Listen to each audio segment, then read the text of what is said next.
ہم نے اس دفعہ تمام اسٹیٹس کو ایک دوسرے کے قریب قریب رکھنے کے بجائے رینڈم جگہوں پر رکھ دیا.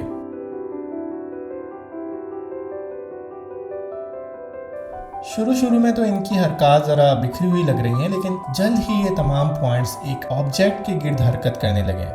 اس آبجیکٹ کو اٹریکٹر کہتے ہیں، اور اتفاق دیکھیے کہ اس کی شکل بھی تتلی سے ملتی جلتی ہے. ساری اسٹیٹس مل کر اس آبجیکٹ کی شکل اختیار کر لیتی ہیں، لیکن ان میں سے کوئی بھی اسٹیٹ دوبارہ وہ راستہ نہیں اپناتی جو وہ پہلے اپنا چکی ہے، اور نہ ہی کسی دوسری اسٹیٹ کے اپنائے ہوئے راستے پر چلتی ہے.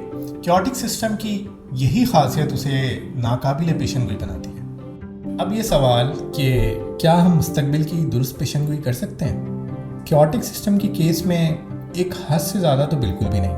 جیسے موسم تقریباً 7 دن، نظام شمسی 10 سے 15 ملین سال وغیرہ. آپ کسی سنگل اسٹیٹ کے بارے میں تو نہیں کہہ سکتے کہ مستقبل میں اس کی شکل کیا ہوگی، لیکن ان کے اجتماعی برتاؤ کے بارے میں کوئی بات پھر بھی کہی جا سکتی ہے کہ بحیثیت مجموعی وہ تمام اسٹیٹس کس طرح کا برتاؤ کریں گی، یا مستقبل میں ان کی شکل کس طرح کی ہوگی.